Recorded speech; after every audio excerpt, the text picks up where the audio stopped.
जब चंद पैसे उसको दिए तो उसके चेहरे पे एकदम नूर आ गया। वो मुझे देखने लगी, कहती कपड़ों से तो लग नहीं रहा मुसलमान, लेकिन समझ जाओ। तो बड़ी हैरान हो गई। तो यहां पर प्रेम काम करता है। जब प्रेम काम करता है तो संसार को एक कर देता है। जब मोह काम करता है तो द्वैत पैदा करता है। तेरा मेरा, अपना पराया, ये पैदा हो जाता है। इसीलिए सब संतों ने प्रेम को आधार माना है। ऐरी मैं तो प्रेम दीवानी, मेरा दर्द न जाने कोई। जिन प्रेम किया तिन ही प्रभ पाया। तो प्रेम करो सबसे, फिर देखो क्या होता है। हिंदू मुस्लिम सिख ईसाई सबको एक समझो, एक जानो, कोई भी अलग नहीं है। इतना याद रखना, ये तुमने अलग बना दिया है उनको। तुमने अपने दिमाग में, अपने शैतानी दिमाग में जो कूड़ा भर लिया है उसको किनारे कर दो। मतभेद तो एक परिवार में हो जाते हैं 4 लोगों के, तो क्या तुम एक दूसरे को त्याग देते हो, नफरत करने लग जाते हो? फिर भी एक घर में ही रहते हो, रोज कलेश करते हो, रोज झगड़ा करते हो, फिर भी एक घर में रहते हो। एक्सीडेंट हो जाए तो देखो कैसे मदद करते हो अपने परिवार वालों की, जिनके साथ मतभेद होते रहते हैं। इसी प्रकार सबको एक समझो, सब अपने ही भाई हैं। एकता में आ जाओ। 140 करोड़ है हम लोग, दुनिया में नंबर 1 और कहीं तो नंबर 1 हो नहीं पा रहे हैं, आबादी में ही हो गए। चलो कुछ तो नंबर 1 है। अभी तो ये हाल है जब हमारे देश की सब औरतें कहती है मेरे पति मुझे सच्चा प्यार नहीं करता। तब हम नंबर 1 है आबादी में। कहीं ये लोग सच्चा प्यार करने लग गए ना, तो सारी दुनिया की आबादी एक तरफ और हम लोग एक तरफ, तब भी ज्यादा हो जाएंगे। तो इसलिए मेरे भाई,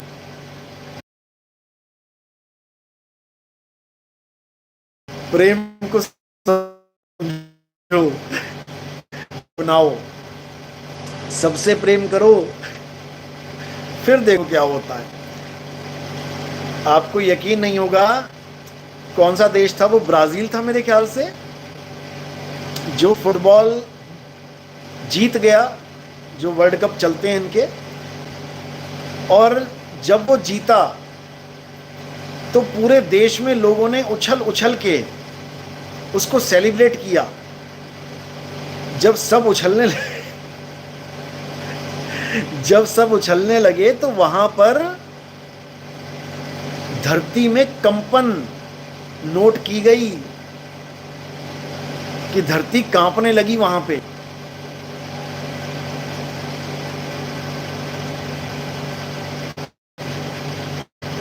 समझे? तो सोचो, वो तो छोटा सा देश है, ज्यादा आबादी भी नहीं है। अगर हम 140 कूदने लग जाएं अगर हम 140 करोड़ 2-2 फुट ऊपर छलांग मार के कूदने लग जाए ना, तो एशिया में भूकंप आ जाएगा। इसलिए अपनी ताकत को पहचानो। अपनी ताकत को पहचान लोगे ना तो दुनिया हिला के रख दोगे। कम नहीं होते 140 करोड़, इतना समझ लो।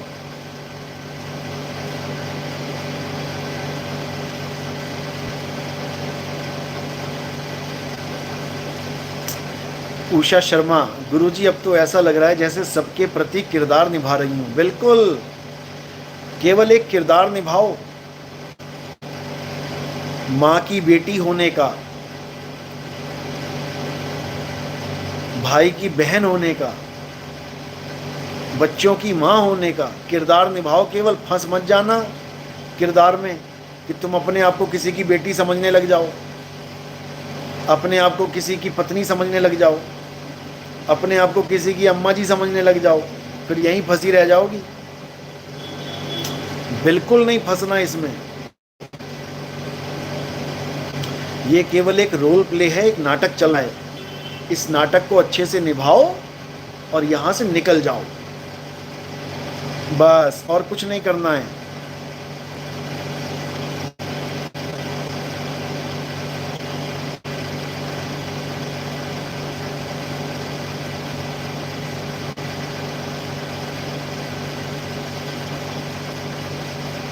हमारा सत्संग सुन के हिंदू मूर्ति पूजा वाले भी जागे हैं। हमारा सत्संग सुन के कबीर पंथी जो कबीर साहब को फॉलो कर रहे थे, मतलब नहीं है उनकी वाणियों को फॉलो करने के बाद भी गलत साधना कर रहे थे। वाणी रोज गाते थे, मोको कहां ढूंढे बंदे मैं तो तेरे पास में, ना मैं जप में ना मैं तप में, लेकिन रोज जप और तप ही कर रहे थे। वाणी रोज गा रहे थे, पाथर पूजे हरि मिले तो मैं पूजू पहाड़, वासे ये चाकी भली पीस खाए संसार। वाणी तो यही गा रहे थे, लेकिन पत्थर की ही पूजा कर रहे थे, क्योंकि इन गुरुआ लोगों ने कबीर वाणी का आधार बनाकर उनको अपने पीछे तो लगा लिया, गुरु तो बन के बैठ गए, लेकिन ज्ञान सही नहीं दे पाए, फंस गए बेचारे। ऐसे गुरु लोगों के चक्कर में फंस गए। अब निकलना बहुत मुश्किल है मेरे भाई, याद रखना, जब तक सत्संग नहीं मिला तब तक कोई निकल नहीं सकता, कोई भी नहीं। रामपाल जी के चेले देख लो, सोच रहे हैं हमें बंदी छोड़ मिल गया, हमें बंदी छोड़ मिल गया, खुद बंधन में पड़ा हुआ है बंदी छोड़ खुद जेल में बैठा 10 साल हो गए, आज 2014 से बैठे बैठे 24 आ गया, 40 वकील लगा दिए, वो ना निकल पाया, उसको बंदी छोड़ मान के बैठे हैं। उसी के भगत ये गाते हैं भजन, नाम है जप में नाम है तप में, रोज 3 टाइम आरती में, और उसी के भगत पूरा दिन जप भी करते हैं बताओ, इतना बुरा हाल है, इतना बुरा हाल है, क्या किया जाए।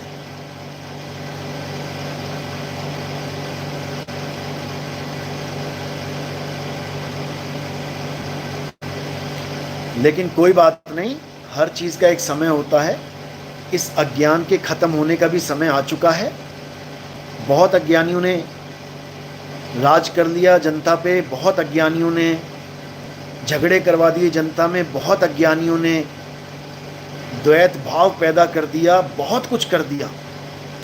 इन गुरुओं ने हालत खराब कर दी, गुरुआ गांव बिगाड़ा, संतों गुरुआ गांव बिगाड़ा।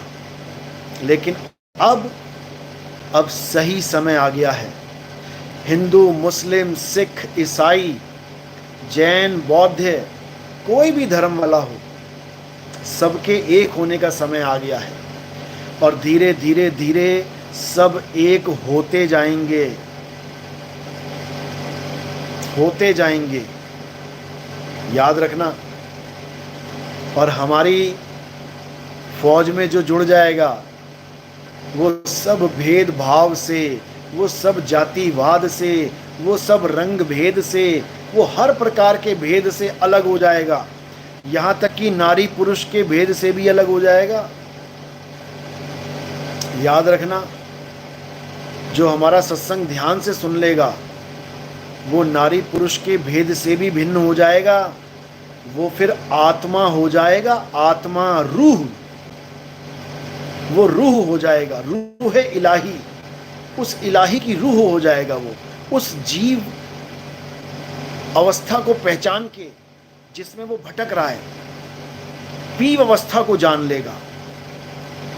वो सूरत जो भटक रही है, वो अपने शब्द को पहचान लेगी और सदा सदा के लिए अपने शब्द गुरु में रम जाएगी।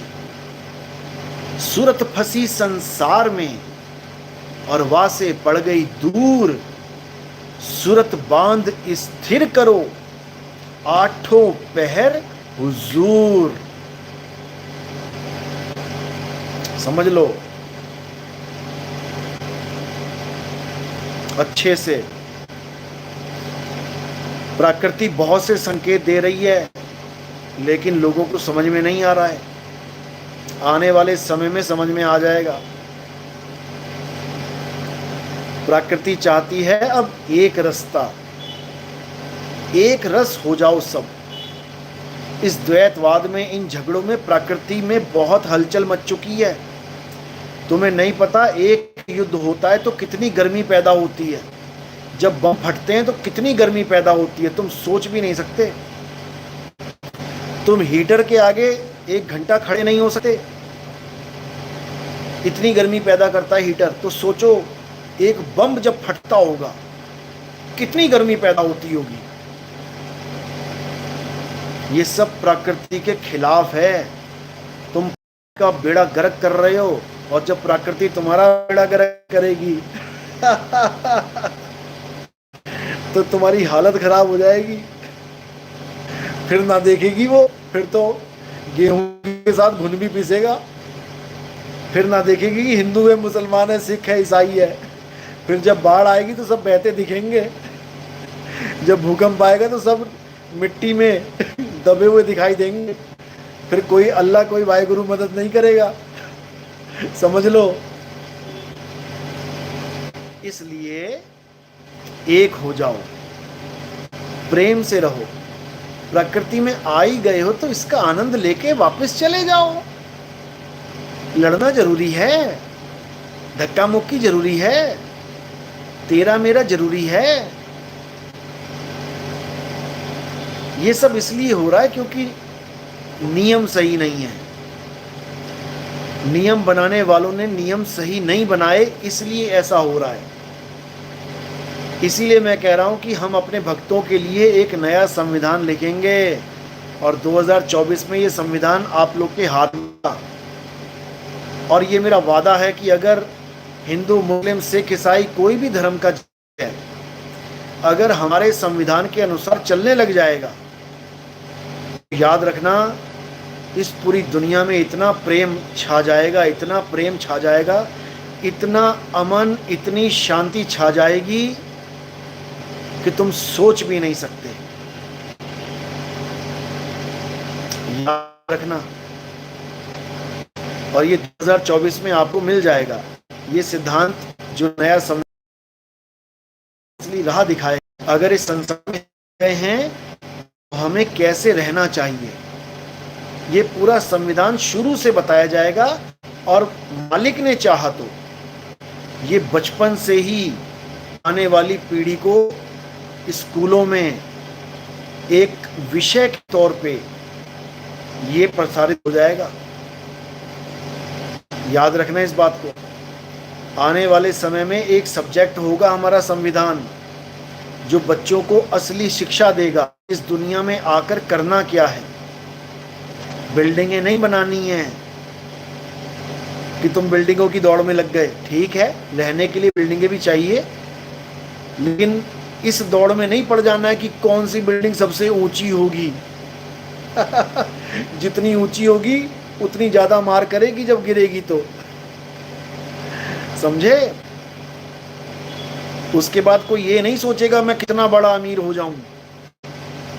अमीर होना ठीक है, लेकिन दौड़ में नहीं रहोगे कि मैं दुनिया का सबसे बड़ा अमीर हो जाऊं, चाहे मुझे लोगों की गर्दनें काटनी पड़ जाएं, चाहे मुझे सिद्धांत से हटके बात करनी पड़ जाए, चाहे मुझे मिलावट करनी पड़ जाए। बिल्कुल नहीं।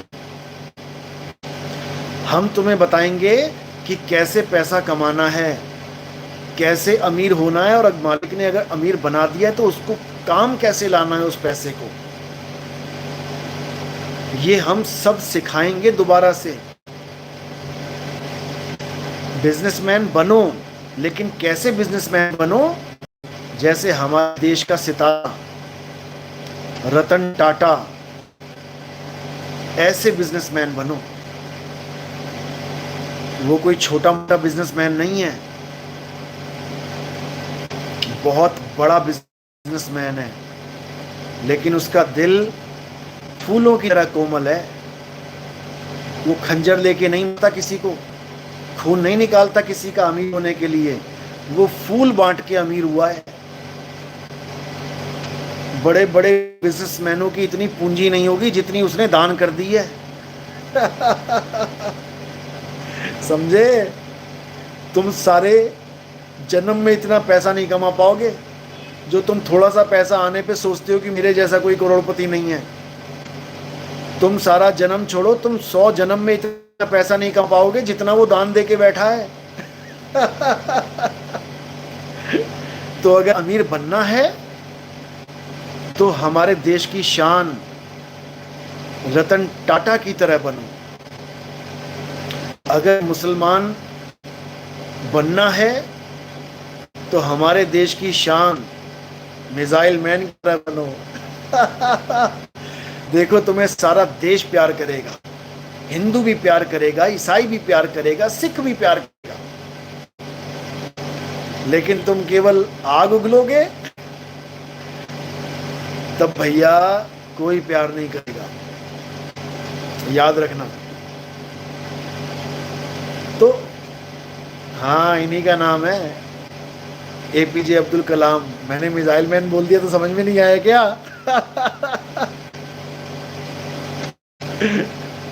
सतनाम। तो सिद्धांत समझाया जाएगा इस जीवन का। अगर कोई बहुत ज्यादा अमीर हो गया है, अच्छी बात है, परमात्मा ने, अल्लाह ने, वाहिगुरु ने, गॉड ने उसको चुना है कि तुम वो कर सकते हो, बाकी लोग नहीं कर सकते। मैं ये नहीं कह रहा कि तुम लोगों को चंदे बांटते फिरो, बिल्कुल नहीं।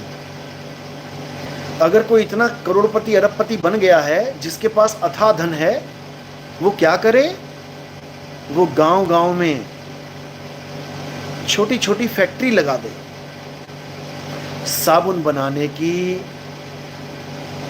तेल इकट्ठा करने की, या आटा चक्की की फैक्ट्री लगा दे, जिसमें किसान अपने गेहूं को पिसवा के ब्रांड की तरह शहरों में पहुंचा सकें, क्योंकि ब्रांड शहर खा ही रहा है। अब जिनका ब्रांड आ रहा है वो सोच रहे हैं कि और पैसा कमाएं, और पैसा कमाएं, क्वालिटी डाउन कर देते हैं, क्योंकि उनको पता है, लोगों को आदत पड़ चुकी है हमारा ब्रांड खाने की।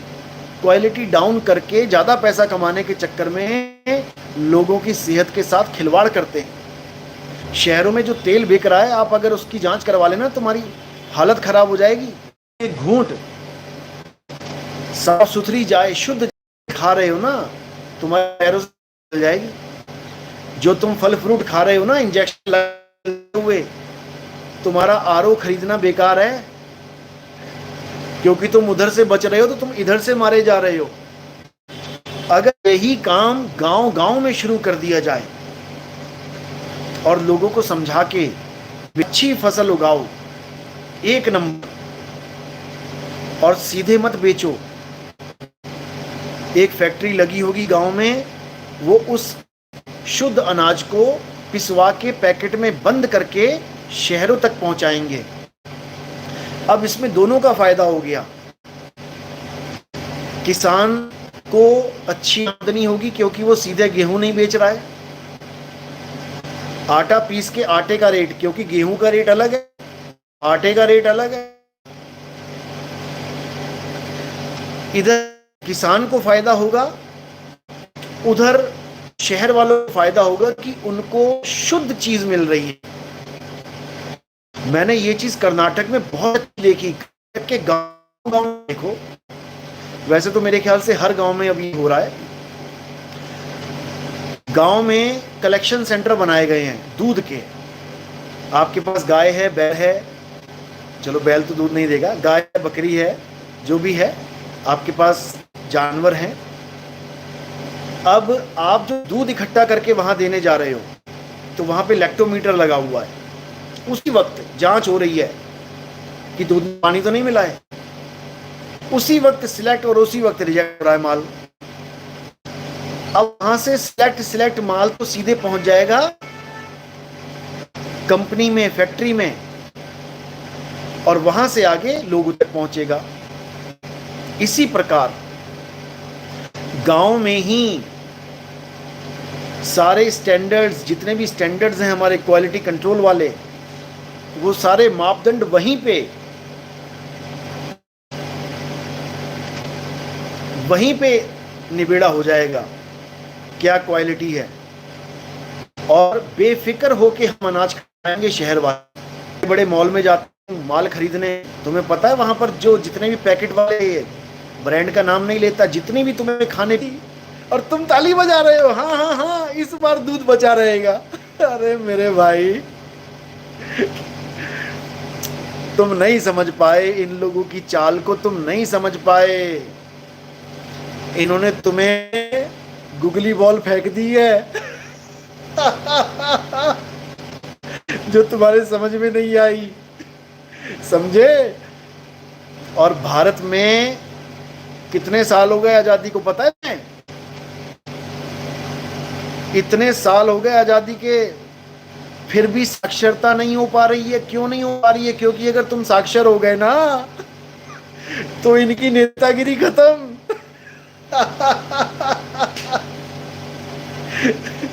अगर तुम्हें पता लग गए ना तुम्हारे मौलिक अधिकार, कि तुम्हारे अधिकार क्या हैं, तो तुम ईंट से ईंट बजा दोगे सबकी,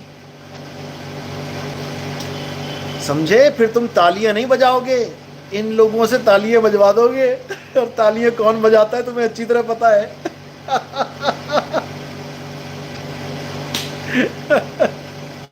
समझे। ये तुम्हें दिखाने के लिए लड़ते हैं। ये एक ही टेबल पे बैठ के नाश्ता करते हैं, एक ही टेबल पे बैठ के लंच करते हैं, एक ही टेबल पे बैठ के डिनर करते हैं। तुम्हें दिखाते हैं कि हम खिलाफ हैं एक दूसरे के। तुम्हें ऐसे ऐसे घर दिखा दूंगा जहां पर पति, नाम नहीं लेता मैं पार्टी का, पति रूलिंग पार्टी का है और बीवी अपोजिशन की है। बच्चों के दादाजी रूलिंग पार्टी के हैं और नाना जी अपोजिशन के हैं। यानी कि जीत गए तब भी अपने घर में माल है और हार गए तब भी अपने घर में माल है। और तुम लड़ते रहो, मरते रहो, तुम दफन हो जाओ, किसी को कोई फर्क नहीं पड़ने वाला। तुम्हें ऐसे ऐसे घर दिखा दूंगा मैं, ऐसे ऐसे एमएलए के जो किससे शादी करके बैठे हैं, अपने अपोजिशन लीडर की बेटी से, समझे। तुम्हें नहीं पता तुम किस गदी गेड़े में डाल दिया इन लोगों ने, तुम्हें घनचक्कर बना दिया इन लोगों ने। एग्जाम्पल तो मैं बहुत दे सकता हूं लेकिन लाइव पे नहीं दे सकता, मैसेज करना और भी मिलेंगे।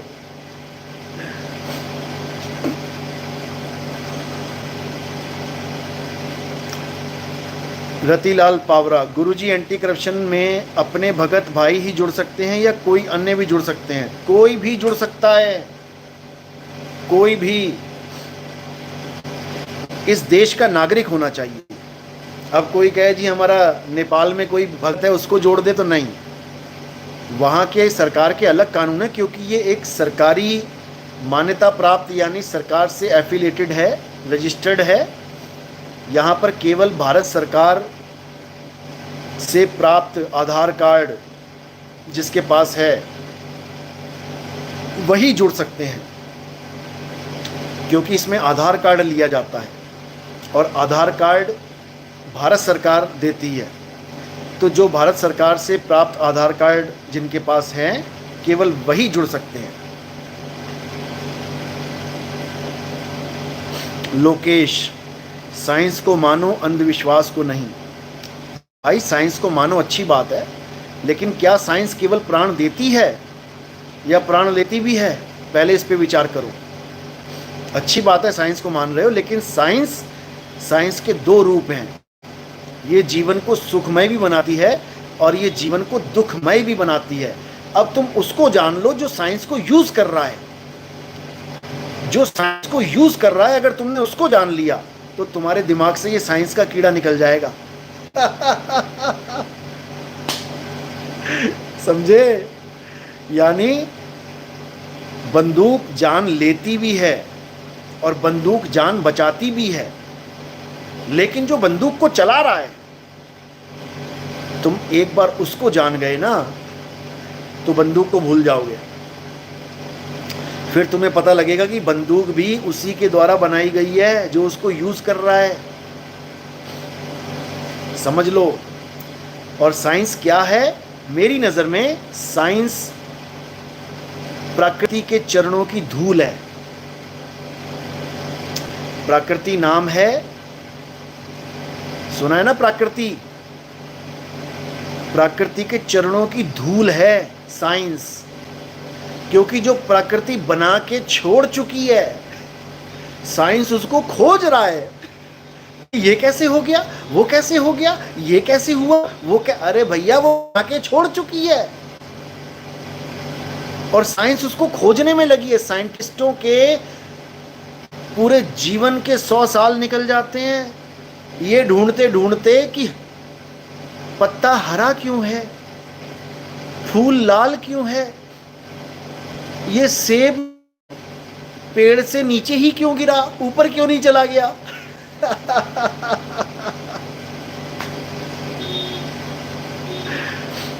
अरे भाई, ये प्रकृति का नियम है जो तुम साइंस की डेफिनेशन बता रहे हो। अकॉर्डिंग टू साइंस, ये प्रकृति ने बिना साइंस की बता रखा है हमें कि जो आया है वो बिनसेगा, जो जहां से निकला है वहीं समाएगा। इसमें साइंस क्या करेगी। जब साइंस का एस भी नहीं कोई जानता था, तब भी प्रकृति अपना कार्य कर रही थी। It's don. लोकेश कुमार, समझो बात को। ये बहस का मुद्दा नहीं, ये समझने का मुद्दा है।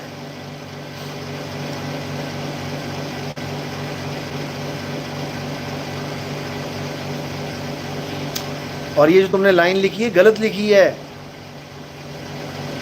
According to science, water, air, dust, fire, sky, हम 5 तत्वों से बने हैं। नहीं बने हैं हम 5 तत्वों से,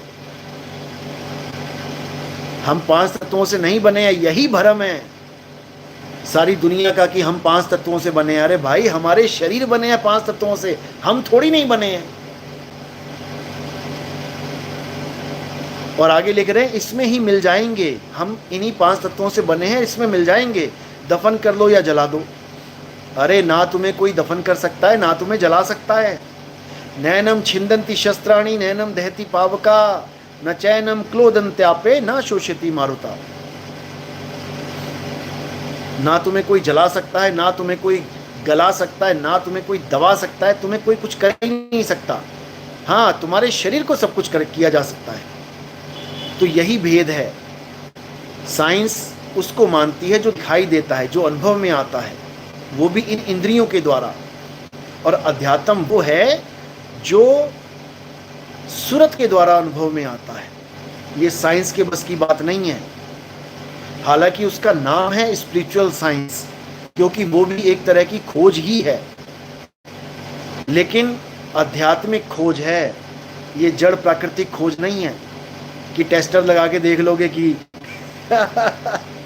आत्मा का क्या स्वरूप है, आत्मा कैसी है।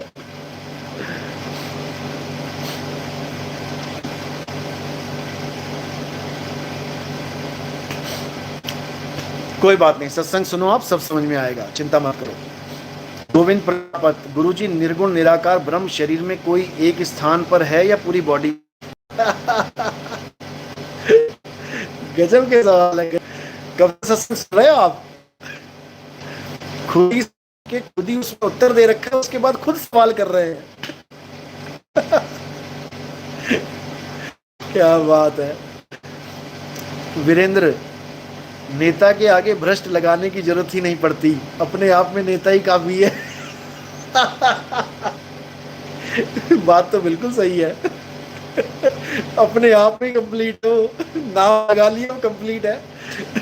लेकिन सब बात ऐसा मत बोलो भाई। हमारे देश में महान नेता भी हुए हैं। सरदार वल्लभ भाई पटेल, वो भी नेता थे। नेता सुभाष चंद्र बोस, उनको तो बोला ही केवल नेताजी जाता था। इसका मतलब ये नहीं कि भ्रष्ट थे। शुरू में नेता भ्रष्ट नहीं थे। हाँ, कुछ नेता शुरू से भी भ्रष्ट थे, नाम लेने की जरूरत नहीं है, खूब जानते हो। लेकिन आज के टाइम में नेता केवल एक अपॉर्चुनिटी है अपने देश को लूटने की, बड़े लेवल पे लूटने की, छोटे मोटे लेवल पे नहीं। 1000 करोड़ से कम की बात मत करना। एक छोटा सा भ्रष्टाचार 1000 करोड़ से कम नहीं होता।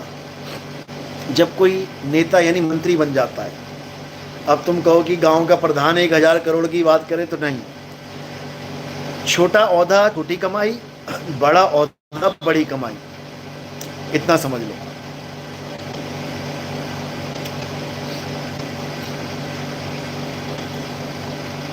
गोविंद प्रजापति, गुरुजी ब्रह्म और शब्द गुरु एक ही हैं या अलग अलग? अरे भाई कितने सत्संग सुन के आए हो, पहले तो ये बताओ मुझे। मतलब तुम्हारे सवाल का मतलब ये है कि गुरुजी दरवाजा और पिताजी एक है कि अलग अलग है? बताओ। दरवाजा और पिताजी का क्या मेल है भाई? पिताजी दरवाजे के पार खड़े हैं, नॉक कर रहे हैं, ठक ठक ठक। अब कोई तुम्हें क्या बोलेगा कि दरवाजा ही पिताजी हैं? एक नहीं है, एक तो कर दिए तुमने।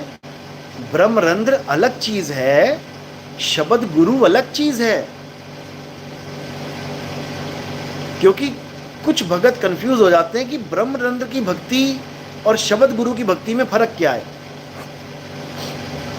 देखो बहुत फर्क है।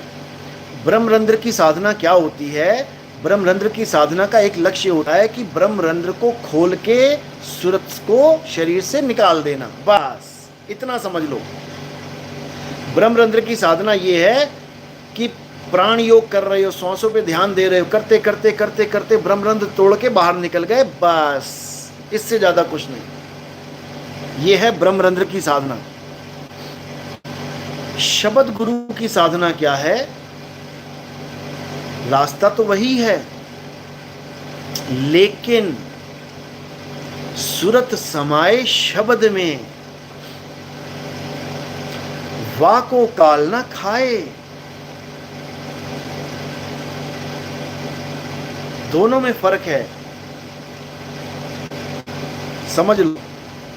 ये शब्द साधना है और वो ब्रह्मरंध्र की साधना है, कपाल साधना है, कपाल क्रिया है। कपाल का मतलब होता है तुम्हारा सर।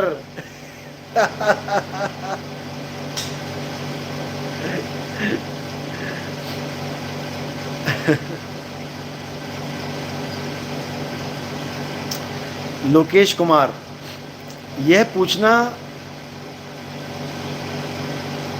लिखा है क्यों नहीं चाहिए, वैसे यहाँ पे तो नहीं चाहिए लिखना था इन्होंने, यह पूछना तो नहीं चाहिए, फिर भी पूछ रहा हूँ।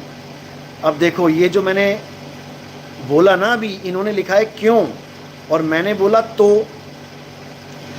अब इसका क्या मतलब होता है कि जो पढ़ा लिखा है वो यहाँ पर क्यों को हटा के तो कर सकता है। पढ़ा लिखा का मतलब होता है जिसने पढ़ा, विवेक लगाया कि यहाँ तो ये क्यों नहीं होना चाहिए, यहाँ तो होना चाहिए, और उसने क्यों को हटा के तो लगा दिया। ये हो गए पढ़ा लिखा।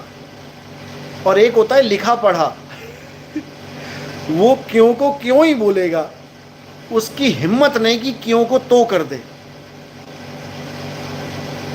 यही फर्क है बाकी साधु संतों में और नितिन दास में, कि वो पढ़ी को ही सत्य मानते हैं, लिखी को ही सत्य मानते हैं, और नितिन दास पढ़ी लिखी को दोनों को तोल के सत्य का निर्णय करके तब बोलता है। समझे? जैसे मैंने कल उदाहरण दिया था कि कुरान में लिखा है कि शहीदों की आत्मा को परिंदों में डाल के घोंसलों में रख के दाना चुगाया जाएगा। अब वहां पर लिखा हुआ है, तो जितने लिखे पढ़े लोग हैं वो उसको वैसे ही समझेंगे जैसा लिखा हुआ है। अब उनको कोई पूछने वाला हो कि शहीदों की आत्मा को इस शरीर से निकाल के वहां डाला और वहां एक कबूतर के शरीर में डाल दिया, बताओ। अपने शरीर यहां दफन है और उनकी आत्मा उस कबूतर के शरीर में है। अरे अल्लाह पाक आदमी के शरीर में डाल देता वहां पे, तब भी समझ में आता कि चलो यहां पर भी आदमी था, वहां पर भी आदमी है। यहां अच्छा खासा आदमी था, वहां कबूतर बना दिया उसको। क्योंकि कुरान में सही लिखा है, समझ में आएगा। जो तुम्हारे समझ में नहीं आएगी ये बात, ये भी लिखा है। ये कैसे पता लगा मुझे? क्योंकि मेरा एक जान से प्यारा मुसलमान दोस्त है। मेरे जीवन में अगर कोई दोस्त मुझे मिला है तो वो एक ऐसा दोस्त मिला है जिसने मेरी आत्मा को छुआ, जिसको पाकर मुझे लगा कि यार ये होती है दोस्ती, और वो मुस्लिम है। उसके साथ मेरी खूब बहस चलती है। और उसने मुझे ये बात बताई कि वहां पर ये लिखा है कि ऐसे ऐसे हुआ है, लेकिन दिमाग मत लगाना, समझ में नहीं आएगा ये क्यों लिखा है। ओह माय गॉड, इतना अच्छा लगा मुझे ये सुन के कि देखो कुरान में बिल्कुल एक्यूरेट चीज लिखी हुई है जो मैं समझ रहा हूं क्यों लिखी है, और वहां पर कुरान में ये भी लिख दिया गया है कि तुम दिमाग मत लगाना कि ऐसा क्यों कर दिया गया, क्योंकि तुम्हारी समझ से परे है वो चीज, ये तुम नहीं समझ पाओगे। अपने मोमिनों को बोला जा रहा है कुरान में, यानी तुम मुसलमान होकर भी ये नहीं समझ पाओगे कि ऐसा कैसे हो गया। और जो इस चीज को समझता होगा वो मुसलमान होगा भी नहीं, वो तब भी समझ जाएगा, क्योंकि समय आ गया मेरे भाई, समय आ गया है। सतनाम। लोकेश, गुरुजी आपके जीवन का लक्ष्य क्या है बताओ। मेरे लाइव में आने के बाद और मेरे सत्संग सुन रहे होगे तब भी पूछ रहे हो कि मेरा लक्ष्य क्या है। वाह भाई वाह भाई वाह। ये तो तुम मुझे बताओ कि मेरे जीवन का क्या लक्ष्य है, तब आएगा मजा। धर्मेश पटेल, गुरुजी एथिकल जेनेरिक मेडिसिन में अंतर बताइए। बहुत अंतर है भाई, पहले तो तुम्हें रेट में ही अंतर पता लग जाएगा। वही 10 रुपए की चीज तुम्हें 110 में पकड़ाई जाती है। पहले तो रेट ही समझ लो। ये जितने भी हॉस्पिटल चल रहे हैं, जितने भी डॉक्टर, सारे नहीं, ये फॉरेन ट्रिप्स लेते हैं ना, मुझे ऑस्ट्रेलिया भेज दो, मुझे अमेरिका भेज दो, मुझे जर्मनी भेज दो, मुझे वहां भेज दो, मुझे वहां भेज दो। कॉन्फ्रेंस हो रही है, मेडिकल कॉन्फ्रेंस सिंगापुर में हो रही है, कौन भेज रहा है उनको? उनके अकाउंट चेक कर लेना, एक भी डॉक्टर का अकाउंट चेक कर लेना, एक टिकट का भी ऐसा खर्चा नहीं होता उनका कि एक भी टिकट ली हो, कहीं नेपाल की टिकट ली हो, कहीं नेपाल की टिकट भी नहीं देता कोई। सब मेडिकल कंपनीज देती हैं इनको, प्योर बिजनेस। तो एक पर्चे पे 20-20 दवाइयां लिखी जाती हैं, जबकि तुम्हें केवल 2 या 3 की जरूरत होती है। This is pure business. बच्चा नॉर्मल डिलीवरी से हो सकता है बड़े आराम से, लेकिन फिर भी ऑपरेशन करवाया जाता है, और आशा ही जबरदस्ती करती है कि नहीं बेटा खतरा हो जाएगा, बेटा ऑपरेशन करा लो, बेटा साइन करो बेटा। This is pure business. और जितनी लड़कियां हैं इनको डराया जाता है कि तुम नॉर्मल डिलीवरी नहीं कर सकती, जबकि मैं दावे के साथ कहता हूं कि हर लड़की नॉर्मल डिलीवरी कर सकती है, बस बच्चा उल्टा ना हो जाए। हर लड़की में प्रकृति ने वो ताकत दे रखी है, उसके जिस्म में इतनी ताकत है वो नहीं जान रही है, उसको डरा के ऑपरेशन करवा दिया जाता है, जिसका कमीशन मिलता है आशा बहन जी को। हमारी भी कई लेडीज़ भगत हैं, हमें बताती हैं कि गुरुजी हम ऐसा काम नहीं करते, भले कम खा लेंगे लेकिन हम गलत पैसा नहीं खाएंगे, क्योंकि ऑपरेशन कराने के बाद वो लड़की किसी काम की नहीं रह जाती। समझ लो, ये प्रकृति है, प्रकृति हर चीज़ नाप तोल के देती है, हर चीज़, बस तुम उसको यूज़ करना सीखो। चलो चलो, लोकेश भाई ने मैसेज किया है, आत्मा राम जी आपने बिल्कुल सत्य कहा। चलो शुक्र है, मालिक की दया है जो आपके समझ में आ गई इतनी सी बात। चलो 6 मिनट हो गए हैं।